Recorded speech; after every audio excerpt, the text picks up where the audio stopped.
कैसी हैं आप? मैं ठीक हूँ, आप कैसे हैं?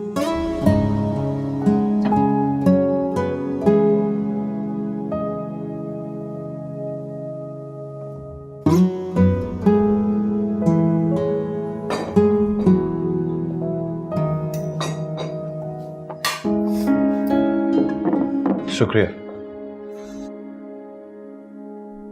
शुक्रिया किस लिए? मेरा हिस्सा तो कभी पूरा दिया कर मुझको, याद करने के बराबर तो मिला कर मुझको। मिलने का शुक्रिया।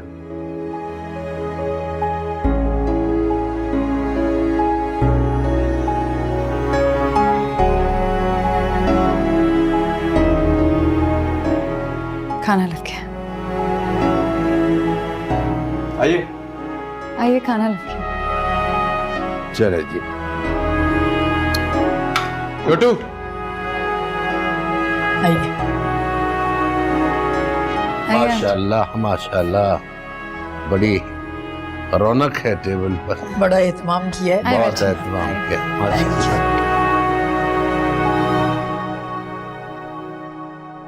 वैसे मैंने एक्सपेक्ट नहीं किया था कि आप इतना अच्छा खाना बना लेती होंगी। Thank you.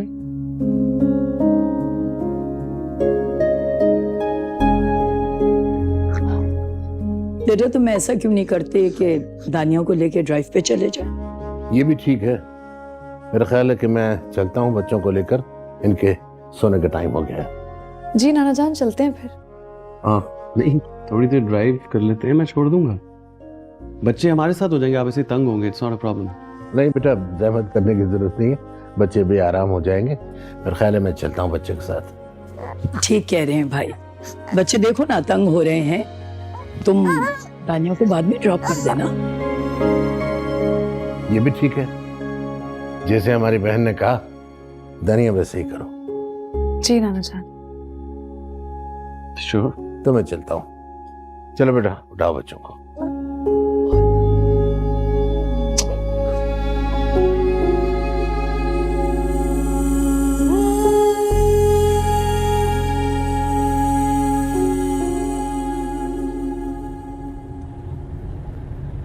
गाना सुनेंगी? आप गाकर सुनाएंगे या इस पे चलाएंगे? जैसे आप कहेंगी वैसे करेंगे।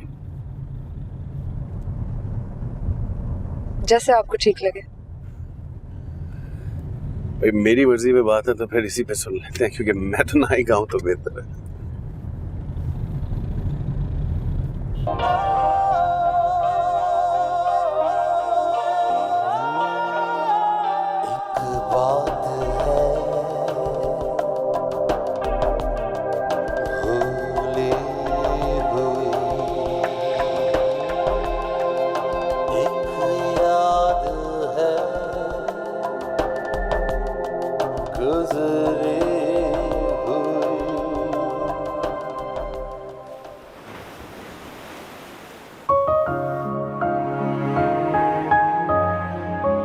क्या फैसला किया फिर? केस होगा खुला का। कब? जल्दी होपफुली। तुम्हें ऐसा तो नहीं लगता दानिया कि वो केस को प्रोलॉन्ग वगैरह करेंगे? नहीं, ऐसा तो मुझे नहीं लगता।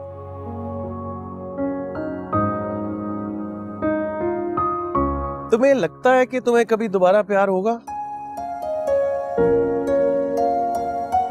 मुझे तो नहीं लगता था, लेकिन हो गया। लगता तो मुझे भी नहीं था। क्या लगता तो मुझे भी नहीं था का क्या मतलब है? देर हो गई है काफी, चलना चाहिए। सुनो ना, लगता तो मुझे भी नहीं था का क्या मतलब है? चलते हैं। सुनो, देर हो रही है। ये तो गलत बात है। लगता था का क्या मतलब है?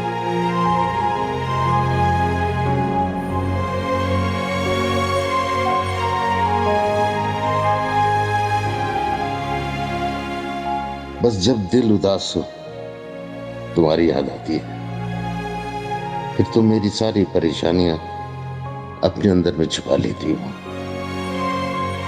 लेकिन आज का दिन मेरे लिए बहुत ही अहम और खूबसूरत वाकयात से भरपूर है। कल सुबह शाहाना और शहरोज का आना और उनकी माफी से मकाफात अमल पर यकीन पक्का हो चुका है। दानिया के साथ हुए वाकयात और मजालिम से लगता था कि शायद मेरी जिंदगी में सुकून और खुशी ज्यादा देर नहीं ठहर सकती। आज दानिया को हसन के साथ टहलने के लिए भेजकर बड़ा इत्मीनान हुआ। न जाने क्यों डॉक्टर का खजर का रूप ज्यादा लगता है। लगने लगा कि मेरी शहजादी दानिया की जिंदगी में एक बार फिर भरपूर जिंदगी जरूर आएगी इंशाअल्लाह। अल्लाह जो करता है अच्छे के लिए करता है। दानिया का खुश और मुतमईन चेहरा आईना सा लगता है जिससे गर्द साफ हो गई हो और चमक के लश्कारे मार रहा हो। माशाअल्लाह, अजीब पुरसुकून खुशी थी उसके वजूद में। अल्लाह खुश रखे। बहुत दुआएं हसन और दानिया के लिए। कितना दिल फरेब मंजर है डायरी, काश तुम्हारी आंखें होती। बाज लम्हे सिर्फ आंखों में भरने के लिए होते हैं, सुनने के लिए नहीं।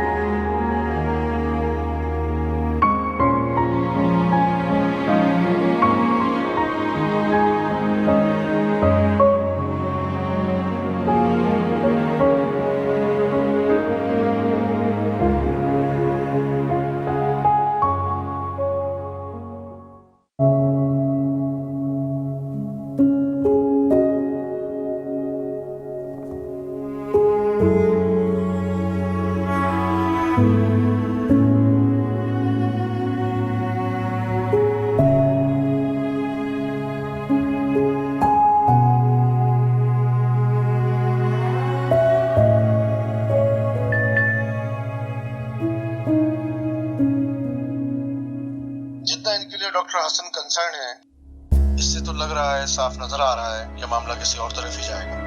हो सकता है मुस्तकबिल में ये लोग शादी भी कर लें।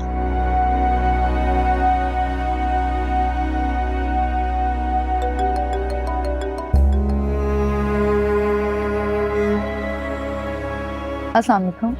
मुझे ऐसा क्यों लग रहा है कि ये जो हमारी लव स्टोरी इंटरनेट पे वायरल हो रही है, इससे ना तुम कंफर्टेबल हो ना मैं। खुशी इस बात की है कि इस बार तकलीफ नहीं हुई। तो ऐलान क्यों नहीं कर देती कि तुम्हें मुझसे प्यार है? और आप? जैसे ही तुम बताओगी मैं भी ऐलान कर दूंगा सबके सामने। वैसे तो मैंने सोचा था कि अब मैं अपनी जाती जिंदगी लोगों के सामने नहीं लाऊंगी, लेकिन मुझे लगता है कि अब ये ऐलान जरूरी है। मैं आज ही खुला का केस फाइल करूंगी, फिर प्लान करती हूँ। Okay then, see you. खुदा हाफिज।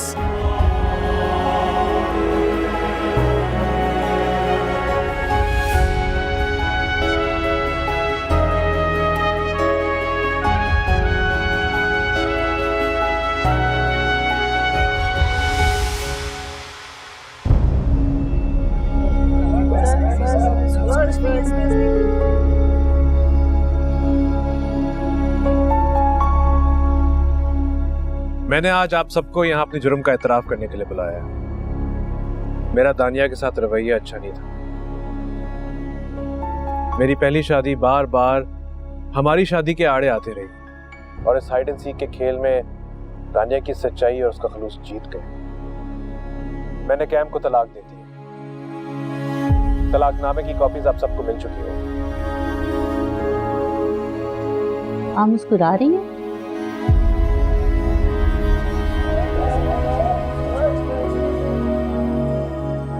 कभी कभार देरीना ख्वाहिशात पूरी होने तक अपना असर ही खो देती। मैं बल्कि आपके थ्रू दानिया से अपील करना चाहता हूँ कि प्लीज मेरी जिंदगी में मेरे मासूम बच्चों को लेकर वापस आ जाए। नहीं दवाइयां दे के बीमार करने वाली बात, तो मेरा यकीन करें ये हमारे खिलाफ साजिश है। मेरा और मेरी माँ का इस केस से कोई ताल्लुक नहीं है। आप खुद सोचिए, अगर हमने ऐसी हरकत करनी होती तो हम किसी कमजोर लड़की को रखते, अगर बुरे होते तो बुरे लोगों को रखते और उनकी एक्सपर्टीज को यूज करते। ये बात शायद दानिया को बहुत देर से समझ में है, जैसे मुझे आई थी।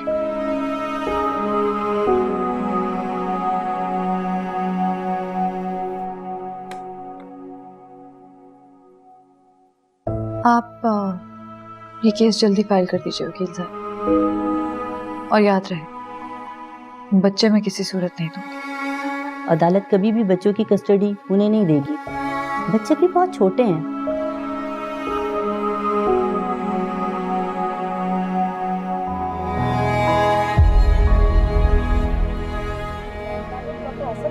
तस्वीर वायरल हुई, इनके बारे में आपका क्या ख्याल है? मैं बार बार कहता हूँ कि मेरी बीवी एक इंतहाई बाकिरदार औरत है। उसकी जिंदगी में उसके शौहर के होते हुए कोई दूसरा मर्द नहीं आ सकता। और ये भी तो हो सकता है कि ये सच हो, वो वाकई आपको छोड़कर डॉक्टर हसन की जिंदगी में शामिल होना चाहती हो। दानिया एक बहुत अच्छी माँ है, वो कभी भी अपने बच्चों को किसी दूसरे मर्द के रहमो करम पे नहीं छोड़ेगी। पर डॉक्टर हसन ने इनका बहुत ज्यादा साथ दिया है। साथ देने वाला एक अच्छा दोस्त भी हो सकता है। मैं आप लोगों से गुजारिश करता हूँ कि प्लीज मेरी बीवी का कैरेक्टर असैसिनेशन मत करें। शाहना साहिबा, कहा जाता है कि आपको रिजिग्नेशन के लिए प्रेशराइज किया गया। नहीं, ऐसी कोई बात नहीं है। मैंने खुद सोचा कि जब तक ये केस चल रहा है मुझ पे और मेरी बेगुनाही साबित नहीं होती ना, तो इस कुर्सी पे ना मेरा इख्तियार नहीं बनता। आखिर मैं ऐसी कोई चीज नहीं करना चाह रही जो मेरी पार्टी को कॉम्प्रोमाइज करे। हमें वही करना चाहिए जो सही है और कानून के साथ देना चाहिए हमेशा। आखिरकार मेरी खानदान की बहुत सारी नस्लों ने इस पार्टी को अपना खून दिया हुआ है, तो यहाँ आके तो हम कॉम्प्रोमाइज नहीं कर सकते।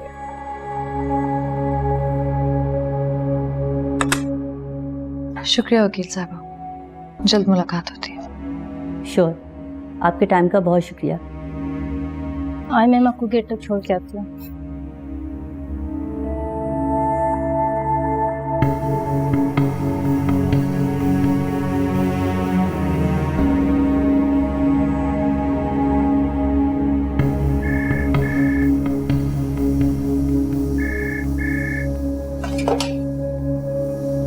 Hello. It's really good to see you back in office. शुक्रिया सर। दानिया सलाउद्दीन, हरीफों ने तो आपकी जिंदगी को एक किस्तवार ड्रामा बना छोड़ा है। कभी एक किस्त सोशल मीडिया पे देखता हूँ, कभी दूसरी। सर मैं तो अपनी आखिरी किस्त जमा करवा चुकी हूँ। क्या मतलब? यानी खत्म शुद? जी सर, और नई जिंदगी की शुरुआत। मैंने डॉक्टर हसन से शादी करने का फैसला किया। और आपकी मकबूलियत? मुझे घर बनाना है सर। सियासत में मेरी जगह ना भी बची तो असेंबली से बाहर रहकर लोगों की खिदमत करती रहूंगी। दानिया, तुम्हारी मकबूलियत का ग्राफ आसमान छू रहा है, ये तो नोज डाइव लेगा। क्यों सर? औरत की दूसरी शादी को इतना जज क्यों किया जाता है? मुझे मेरे दीन ने इजाजत दी है। हाँ, लेकिन माशरे ने तो नहीं दी ना। ये माशरा मजलूम औरत का साथ देता है। इस माशरे को ही तो बदलना है। वैसे मुझे हैरत होती है कभी कभी आपकी इस सोच पर। अरे नहीं, ऐसा नहीं है। जरा पुराने वक्त का हूं। अच्छा, एक बात का ख्याल रखना, अभी अनाउंस मत करना। इसका वादा तो नहीं कर सकती सर, और ये पार्टी, ये लीडरशिप, ये कभी भी मेरी नहीं थी। मैं बस एक खिदमत गुजार बनकर जिंदगी गुजारना चाहती हूँ। ये कुर्सी, ये झंडे वाली गाड़ी से मेरा कोई लेना देना नहीं। सर, आपके कॉल करने की कोई खास वजह थी? हाँ, वो मैं ही कह रहा था कि अपने हल्के में हफ्ते में एक दफा जरूर जाया करो और वहां की डेवलपमेंट के लिए जितना काम कर सकूं करूं। I will be there to support you. Sir मेरी पूरी कोशिश होगी कि मैं आपको कभी मायूस ना करूं। ठीक है, अपना ख्याल रखो। खुदा हाफिज। शुक्रिया सर, खुदा हाफिज।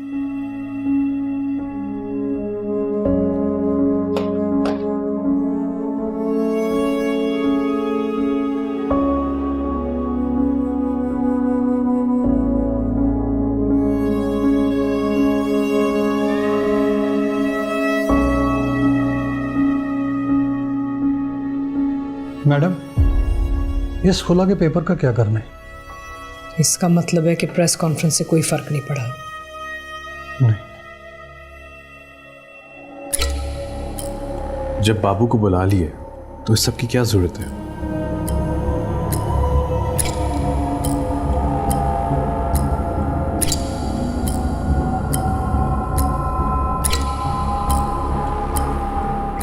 खेल खत्म होने तक खेल जारी रखना पड़ता है।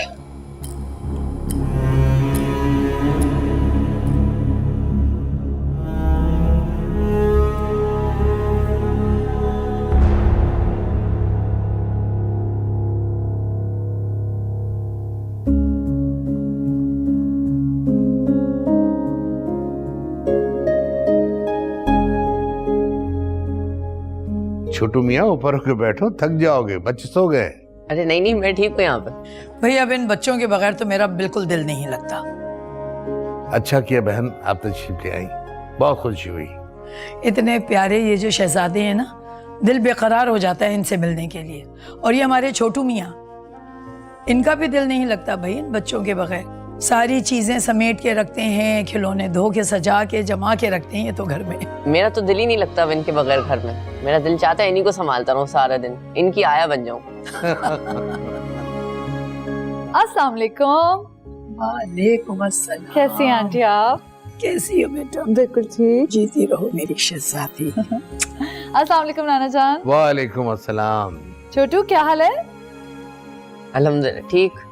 आप लोग आ जाते हैं ना तो घर में रौनक हो जाती है। What a lovely surprise. जीती रहो बेटा, खुश रहो। Thank you aunty.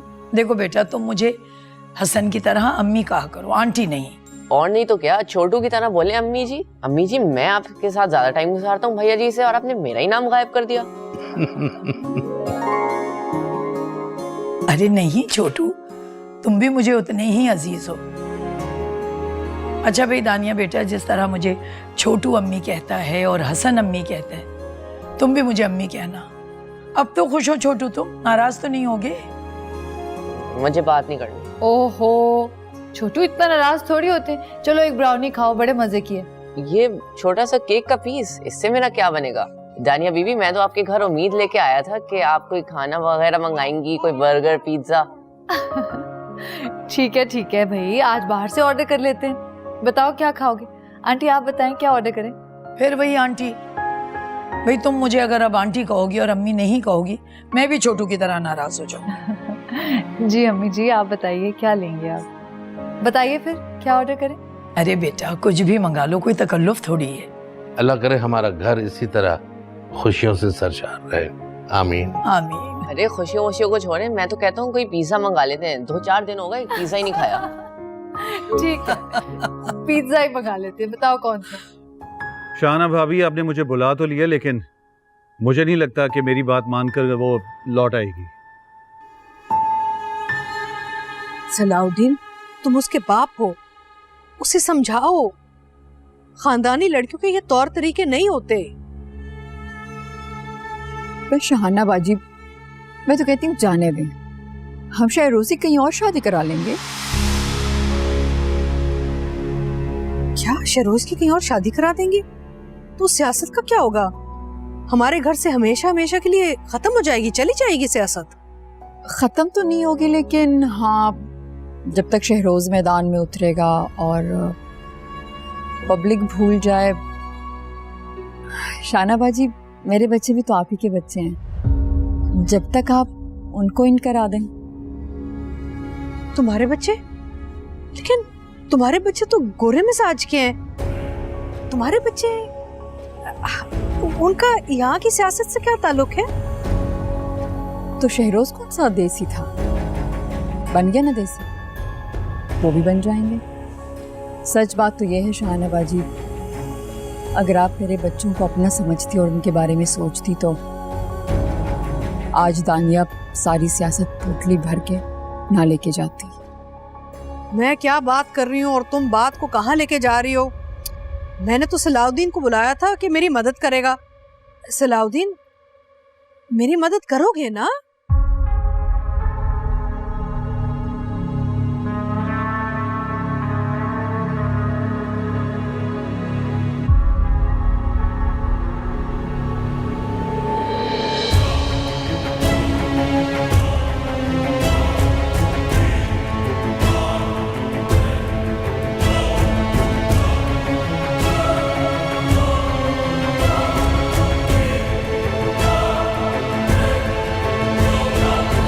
वो आया ना मेरे कज़न, तो जरूर हेल्प करेगा।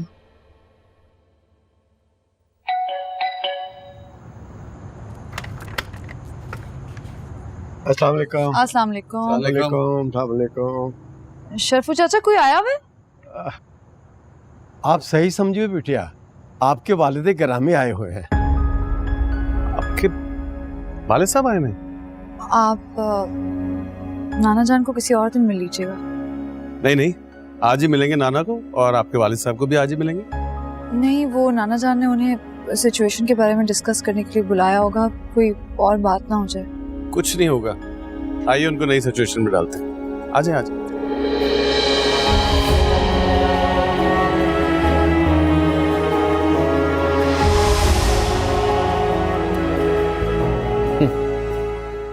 हद हो गई, रिश्ते निभाए नहीं जा रहे, कैश कराए जा रहे हैं। शर्फू मियां, चाय ले आओ, फिर इनको यहां से चलता करो। अस्सलाम वालेकुम, मेरा नाम है डॉक्टर हसन और मैं आपसे आपकी बेटी का हाथ मांगने आया।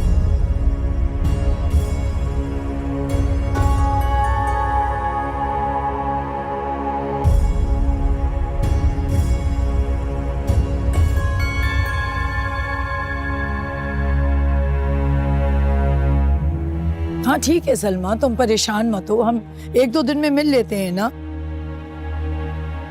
ठीक है, हाँ तुम बुशरा से भी कह देना। अच्छा सलमा ठीक है, मैं तुमसे फिर बात करती हूँ। क्या हो गया छोटू? भैया जी आ गए, खाना लगा दूं? वो आ गए तो जल्दी से खाना लगवाओ ना, मेरी शक्ल क्या देख रहे हो तुम? भलाई का तो जमाना ही चला गया, एक तो बॉस के आने की खबर दी, ऊपर से बातें सुनो। तुमसे तो बस बातें बनवा ले कोई। जी नहीं, मैं खाना भी बनाता हूँ और वक्फे वक्फे से सारा दिन आपकी डांटे भी सुनता हूँ। फल्ला छोटू, बख्श दो मुझे, और जाओ जाकर जल्दी से रोटियां भी साथ में डालो। तोड़ डाला छोटू का दिल, तोड़ डाला। हाय अल्लाह, अल्लाह, कैसे ड्रामे करता है ये लड़का, तौबा है। Excuse me madam. अस्सलाम वालेकुम। इस कॉन्फ्रेंस को कवर करने वाले मुअज़्ज़ज़ सहाफ़ी और ब्लॉगर्स, जैसा कि आप सब लोग जानते हैं, मेरी ज़िंदगी जब से शुरू हुई है एक कहानी बनकर रह गई है। मैं तो एक सादा सी लड़की थी जो बिल्कुल सीधी ज़िंदगी गुजारना चाहती थी, लेकिन अगर किस्मत ने ही वो रास्ता पेचीदा कर दिया हो तो इसमें मेरा क्या कसूर? मैं आज यहाँ किसी की बुराई करने नहीं आई, ना शहाना बेगम की, ना शहरोज की, ना कैम की। कौन अच्छा है कौन बुरा है ये सिर्फ अल्लाह ही बेहतर जानता है, और ये फैसले हमें अल्लाह ताला पे ही छोड़ देने चाहिए, हमें इन पर जंगें नहीं करनी चाहिए। मैं अब अपनी जिंदगी में बस सुकून चाहती हूँ, मोहब्बत चाहती हूँ, सादगी चाहती हूँ। जब मेरा और डॉक्टर हसन का ताल्लुक आप सब लोगों के सामने लाया गया तो वो एक इल्ज़ाम था, लेकिन वो इल्ज़ाम आहिस्ता आहिस्ता हकीकत बन गया, और मेरी जिंदगी की जरूरत भी। मेरी शहरोज से अलहदगी की वजह डॉक्टर हसन नहीं थे। मैं आज की तारीख में सब बातों को पीछे छोड़ते हुए मैं हमारे मजहब का एक औरत को दिया हुआ सिर्फ ये हक इस्तेमाल करना चाहती हूँ कि अगर वो अपने शौहर को पसंद नहीं करती तो महज इस बिना पर वो उससे अलहदगी कर सकती है और अपनी मर्जी की ज़िंदगी गुजार सकती है। मुझे शहरोज़ नहीं पसंद और मैं उनके साथ अपनी ज़िंदगी नहीं गुजारना चाहती। मैं मेरे मज़हब का मुझे दिया हुआ हक इस्तेमाल करते हुए डॉक्टर हसन से शादी करना चाहती हूँ। हाय हाय, तौबा तौबा तौबा। अरे दफा भाई, कयामत की निशानियां हैं भाई।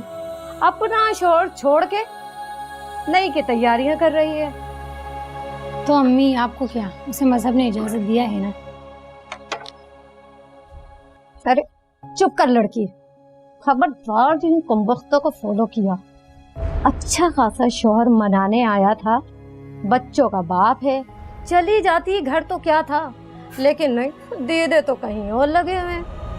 तो आपको क्या है, अम्मी छोड़े ना कि इनकी बातों में उलझ रही है। आज की ताज़ा खबर, शाम की ताज़ा खबर, दानिया सलाउद्दीन वफा की पुतली नहीं बेवफा निकली। आज की ताज़ा खबर, शाम की ताज़ा खबर। यार मेरा दिल नहीं मानता कि बाजी ऐसा करेंगे। हाँ यार, मेरी बाजी ऐसा नहीं कर सकती, मगर उस दिन उनका शौहर रो रहा था, वो तो मुझे अच्छा आदमी लगा था। इनका पहले ही पक्का चक्कर चल रहा है।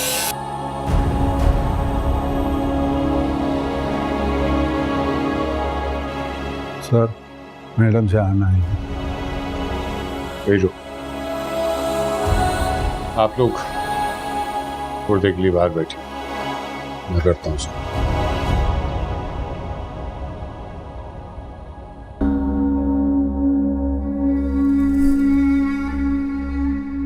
अरे आइए आइए, शाना साहिबा कैसी हैं? खैरियत से हैं? वालेकुम सलाम। आइए आइए, बैठिए।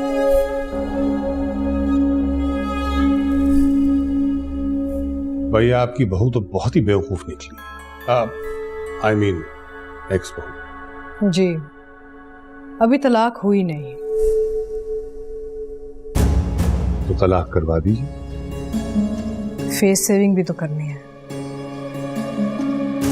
पॉलिटिकली कीजिए। आप खफा नहीं होंगे? मैंने आपसे कहा ना, मेरा दीन ईमान मेरी पार्टी। मुझे पॉलिश सियासतदान चाहिए। ये रॉ मटेरियल को मांझना मेरा काम नहीं। हालांकि उसकी खातिर आपने मेरे साथ। मैंने कहा ना, मेरी पार्टी मेरा दीन ईमान है। एक ऐसी औरत जो अपने शौहर को तलाक दे के अपने मनपसंद लड़के के साथ शादी का ऐलान कर दे, तबाह कर दिया उसने अपना कैरियर। अब जिंदगी भर नर्स बनकर इंजेक्शन लगाती रहेगी डॉक्टर हसन के हॉस्पिटल में। हमारे माशरे में ऐसी औरत की कोई तकलीफ नहीं। मजहबी और शरई तौर पे तो गुंजाइश है, लेकिन हमारे माशरे में इस चीज की कोई गुंजाइश नहीं है। बहरहाल मैंने पीएम साहब से बात कर ली है, आपका केस जल्दी खत्म हो जाए। मुझे मेरी कुर्सी वापस चाहिए। केस मैं खुद ही खत्म कर दूंगी। पॉलिटिकली और साफ हाथों से कुर्सी आपकी हो। बस चंद ही दिनों की बात है। मैं चलूं?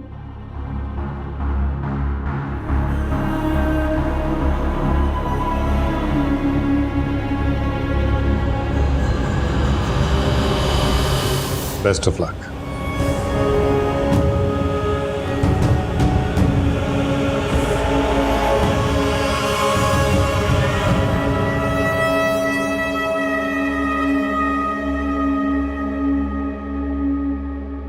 ये पेपर वर्क तो मैंने देख लिया है, इस पे आज ही काम शुरू करें। ये मैं आपको फिर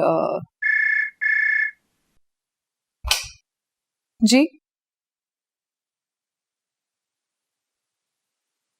भेज दीजिए।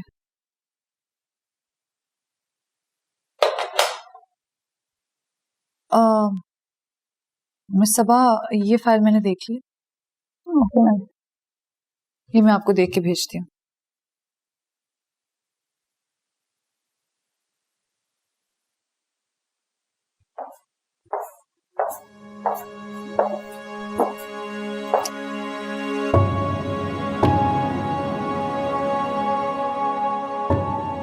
जी कहिए, कैसे आना हुआ? क्या लेंगे आप, चाय कॉफी? नथिंग। अच्छा ठीक है, कुछ नहीं चाहिए, शुक्रिया। जी बताइए। मैं तुम्हें तलाक देने के लिए तैयार हूं, लेकिन ये बात याद रहे कि तलाक तुम लेना चाहती हो, मैं देना नहीं चाहता।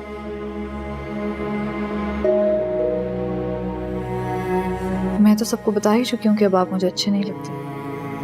कहती तो तुम ये भी थी कि मोहब्बत है तुम्हें मुझसे। मोहब्बत की जगह जब खौफ ले लेना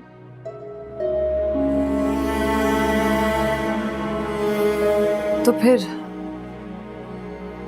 कोई जवाब नहीं बनता इन सब बातों का।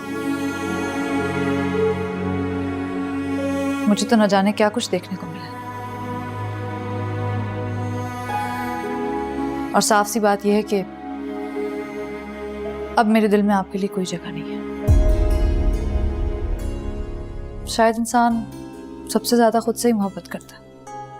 इतने धोखे, इतने बहतान, इस सब के बाद ये पॉसिबल नहीं है। और सबसे बड़ी बात यह है कि आप लोगों ने मुझे धोखा दिया और फिर कैम ने आपको धुतकार दिया। मैं तो शायद कैम का जूठा खा भी लेती, उसकी मैली चादर ओढ़ भी लेती, लेकिन बात तो खाने में जहर और सर की चादर के लीरो लीन होने पर आ गई। और जब ऐसा हो जाए ना